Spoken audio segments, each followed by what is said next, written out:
구석구석 코리아 이번 여행지를 아비가일이 소개합니다. 어서 오세요. 선비의 고장, 세계문화유산의 도시 명주로 오신 것을 환영합니다.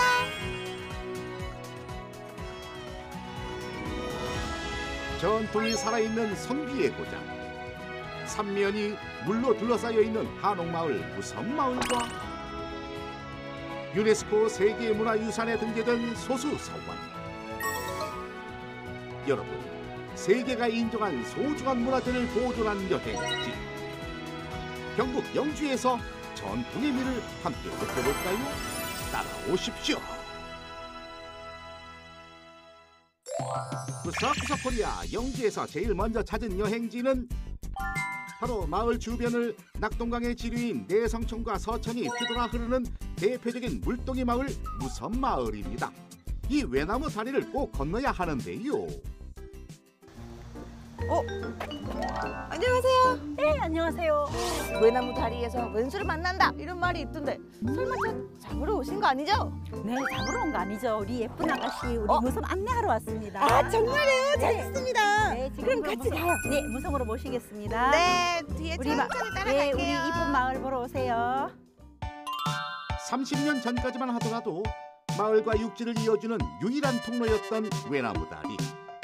마을 안과 밖을 이어주는 150m 길이의 S자 다리입니다.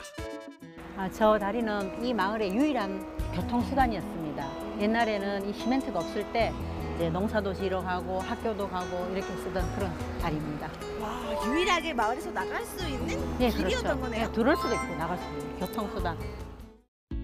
지금은 자동차로도 마을을 방문할 수 있지만 마을의 트레이드마크로 굳건히 자리하고 있는데요. 매년 가을 축제를 통해서 사또 행차, 혼례식 등 전통 문화를 체험해 볼 수도 있답니다. 근데 이 외나무 다리 끝에 무섬 마을이 있는데 이곳이 어떤 마을인가요? 네, 무섬이라니까 좀 특이하죠. 물섬, 보시다시피 여기가 바닷가가 멀어요. 그런데 바다를 느낄 수 있는 그런 마을이잖아요. 그죠? 그래서 섬처럼 보여서 물섬 하다가 어렵잖아, 발음이 너무 물섬 하면. 그래서 리을이 탈락하고 무섬이란 마을이 생기게 됐습니다. 참 정감 있는 이름이죠. 맞아요. 네. 육지의 섬 무섬마을은 경상북도 민속자료 제92호인 해우당 고택을 비롯한 9개의 문화재가 있는 전통 마을인데요. 마을 내 고택과 정자들이 옛 모습 그대로 보존된 곳입니다. 선생님, 근데 보니까 이 오래된 마을에서 기와집도 있고 처가집도 있는 것 같은데 네. 어떤 마을인가요? 네, 이 집이 바로 이 마을에 처음 시작했던 입향조의 집입니다. 그래서 만죽제라고 이 집을 짓고 나서부터 이 마을이 형성이 됐다고 보시면 됩니다. 무섬마을의 입향 시조인 박수 선생이 마을에 입향하여 1666년에 건립한 집 만죽제. 350여 년의 역사를 자랑하는데요. 이런 처가집들도 정말 예쁜 것 같아요. 예쁘죠? 네. 이렇게 초가집도 있고 기와집도 있고 이렇게 집만 있는 것이 아니라 이 마을에는 훌륭한 인물도 많이 배출했어요. 오, 그래요? 네. 어떤 분들이요? 그렇죠. 독립운동을 하신 분들이 많이 계셔요. 네, 아도소숙 김화진이라는 분이 그 아도소숙이라는 그 단체를 만들어서 문명퇴치운동도 하고 독립운동도 하고 이렇게 독립운동가도 많이 배출한 그런 마을입니다. 일제강점기 독립운동의 본거지 아도서숙에 있었던 무섬마을. 아도서숙은 일제에 의해 강제로 문이 닫힐 때까지 무섬마을의 교육기관이자 항일운동의 거점 역할을 했는데요. 이 마을에서 독립유공자 서훈을 받은 애국지사만 해도 5명에 이른다고 합니다. 아, 선생님, 이 집은 어떤 집인가요? 예, 고종 때 의금부도사를 지낸 김낙풍이라는 분의 그 집이에요. 집인데 그분이 대원군하고 아주 막역한 사이였대요. 그래서 그분이 이제 고향으로 귀향을 하실 때 저 글씨를 써서 이제 선물로 주신 거죠. 해우당이라고 써서 주셨습니다. 선비의 고든 정신, 선비 정신이 다 깃들어 있는 그런 뜻이라고 합니다. 흥선 대원군이 직접 쓴 현판이 걸린 해우당. 마을에서 가장 큰 규모의 저택으로 이 집을 지은 의금부도사 김낙풍은 흥선 대원군의 정치적 조언자였다고 합니다. 우리 무섬마을 보니까 어땠어요? 아, 정말 좋아요. 뭔가 되게 오송도송한 느낌이 있으면서 곱고 풍경이 있는 그런 느낌이 있는 것 같아요. 그렇죠. 우리 무선마을보다 더 멋있고 더 품격이 올라가는 곳이 또 있어요. 그런 곳이 있어요? 네, 거기로 제가 한번 모실 겁니다. 좋습니다. 네, 한번 떠나볼까요? 가시죠. 네. 선비의 고장 영지에서 이곳을 빼놓고 말할 수는 없습니다. 바로 선비를 양성했던 우리나라 최초의 소수 서원인데요. 조선시대의 무수한 인재들이 이곳을 거쳐가며 선비 정신을 배웠다고 합니다. 선생님, 선비의 정체를 더 느낄 수 있는 곳이 있다 그래서 왔는데 여기가 어디예요? 여기는 우리나라 최초의 서원이자 최초의 사액 서원인데 안향 선생님의 뜻을 기리기 위해서 주세붕 스님께서 지으신 우리나라 최초의 서원입니다. 우리 조선시대 정신 문화가 됐던 유학을 가지고 온 그런 장소입니다. 그래서 우리 유학이 이곳에서 이제 꽃피우기 시작한 거죠. 소수 서원은 우리나라 최초의 사액 서원이기도 합니다. 사액 서원이란 임금이 직접 현판을 내릴 뿐만 아니라 학문에만 힘쓸 수 있도록 나라에서 노비와 토지를 내려주고 세금을 면제해주는 서원을 말하는데요. 와, 선생님, 굉장히 좋은 곳에 와 있는데 바로 우리 뒤에 있는 곳이 옛날에 강의실인가 봐요? 예, 그렇죠. 요즘으로 보면 이제 강의실로 쓰는 그런 곳인데 저희는 공부를 시작하기 전에도 예의를 굉장히 중요하게 여겼어요, 우리나라는. 그래서 공부를 시작하기 전에도 이제 참배를 하고 마치고도 참배를 하고 이랬던 옛날에 유생들이 공부하던 교실입니다. 도서관이나 교실 등 학문에 정진하기 위한 시설부터 제사를 지내기 위한 시설까지 성리학을 도입한 안양을 기리기 위해 지은 백운동 서원에서 시작된 소수 서원의 역사.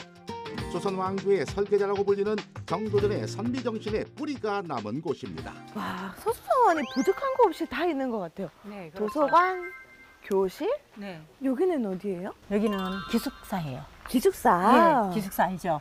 여기서 기숙을 하면서 공부를 하는 그런 곳이에요. 그래서 학문을 구하면 즐겁지 아니한가 이런 뜻으로 학구제, 지락제 이렇게 이름을 참 재밌게 지었습니다. 네. 스승의 그림자도 밟지 않는다는 윤리의식에서 건축된 학구제와 지락제는 스승의 거처보다 낮게 지어진 것이 특징입니다. 이곳에서 아비가일도 선비가 돼보기로 했는데요. 무슨 말이야? 소화기 이루실 거야. 잘 들어.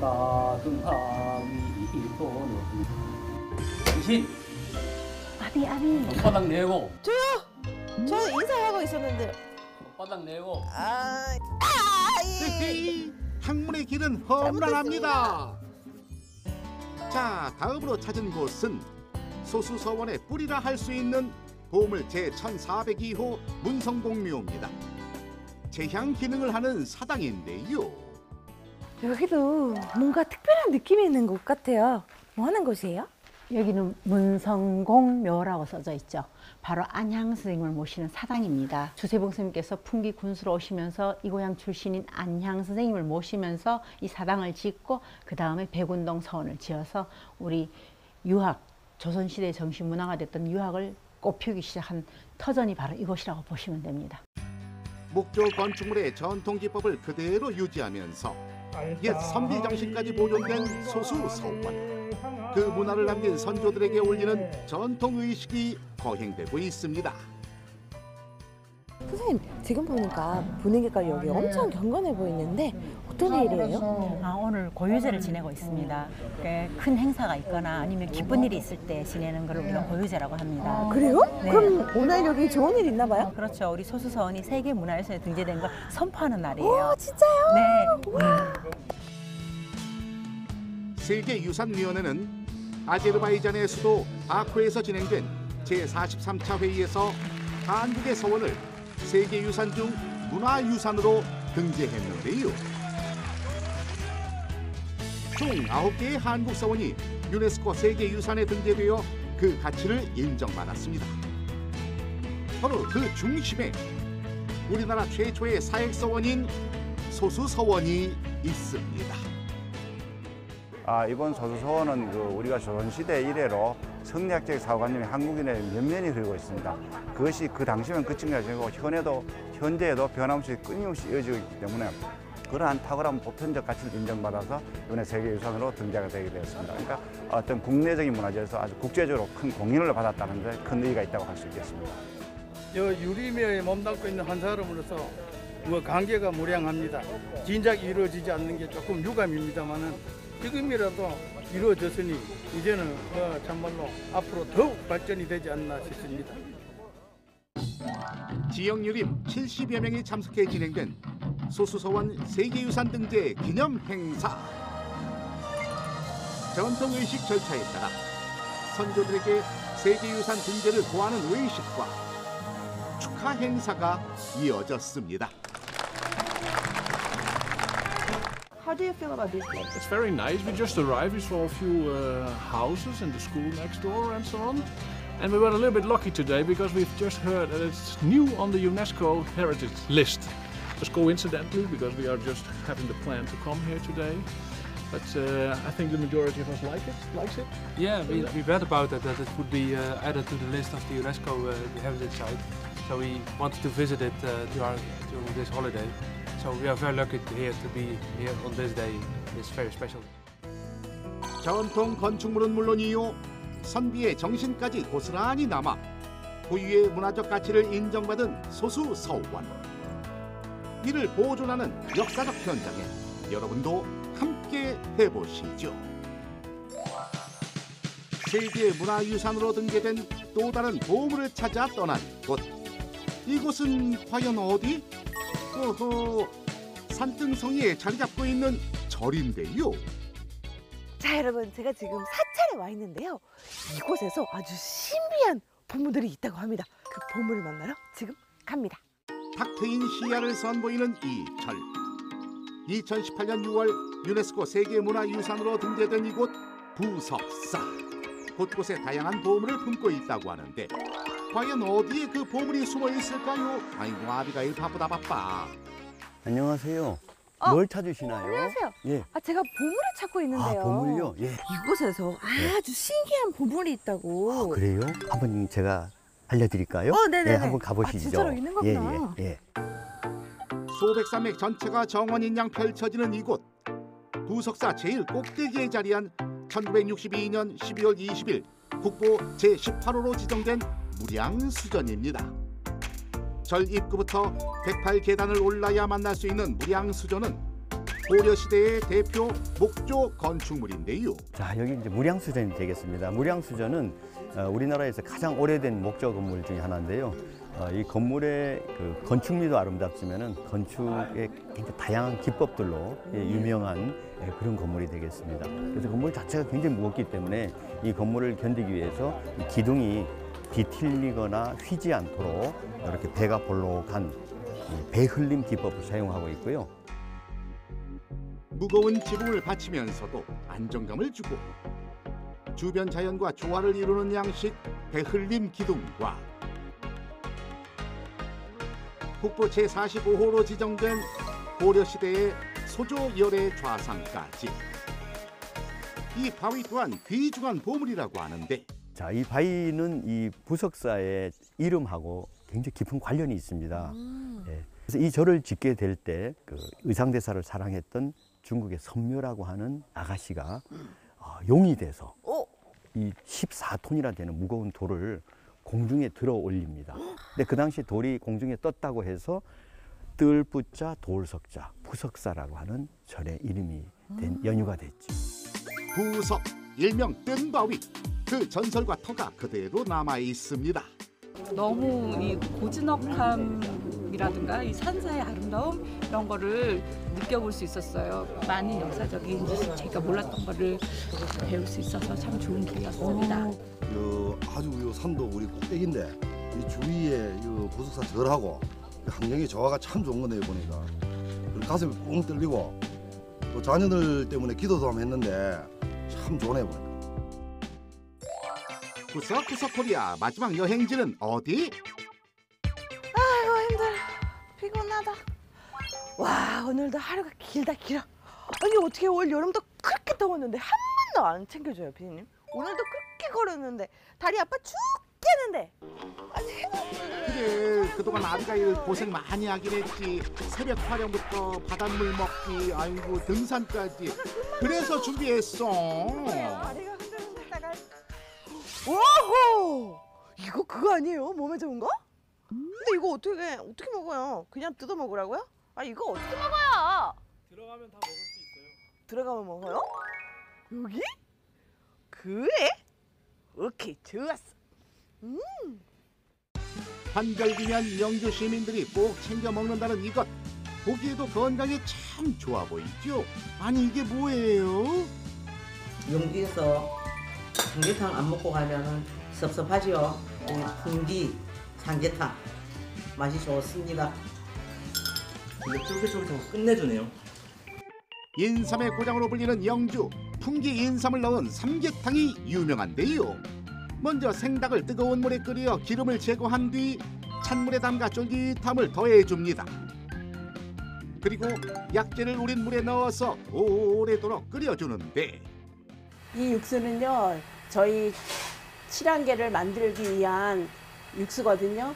인삼, 잔대, 하수어, 천초, 도라지, 잔대, 생강 이렇게 7가지를 원통에다가 푹 우려요. 10시간 동안. 우리 몸이 허하고 기혈이 약할 때 이걸 먹으면 힘이 듬뿍 난다 그러거든요.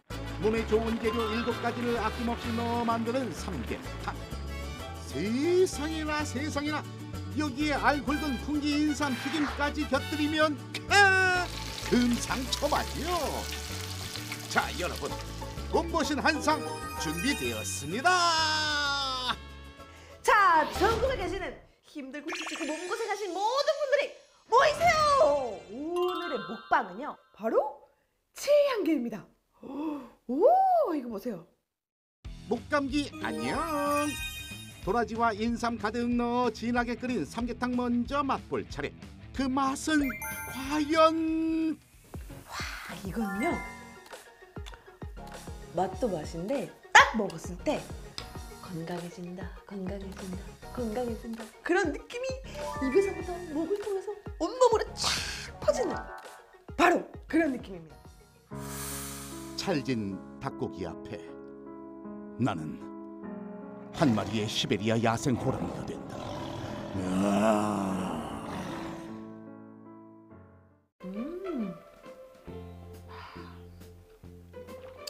맛도 맛인데 너무 향기로워요. 입에 넣는 순간에 모든 향들이 막 이렇게 돌아다니면서 정말 음미하게 되는 것 같아요. 천혜의 환경에서 자라 유독 그 맛이 달다는 풍기 인삼. 망설임 없이 한 입 가득. 이 용주에서 나온 인삼 정말 딱 먹기 좋은 것 같아요. 맛도 그렇고 씹는 느낌도 그렇고. 몸에 좋은 건 입에 쓰다고 하는데 이건 입에 착 달기까지 하니, 아이고 계속 들어간다. 끊임없이 계속 들어간다. 좋은 거 먹었으니까 올해 더 열심히 합시다. 이거는 힘들었던 거, 그래서 먹은 거고, 앞으로 힘들 거를 위해서는 또 다시 한번 나중에 우리 한번 얘기 나누죠. 참 잘 먹어. 설명도 잘하고. 알았어. 내년까지 몸보신 끝이라고? 아우 좋겠다. 오늘의 영주 여행은요, 정말 고즈넉하고 산비의 풍경이 느껴지는 그런 여행이었습니다. 힐링도 되고 마음이 편안한 그런 여행이었는데요. 세계 문화유산의 도시 영주, 여러분 놀러 오세요.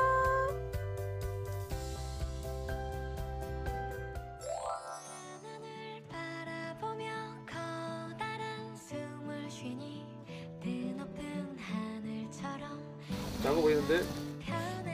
안 작아요. 아이고 힘들어. 피곤하다. 와, 오늘도 하루가 길다 길어.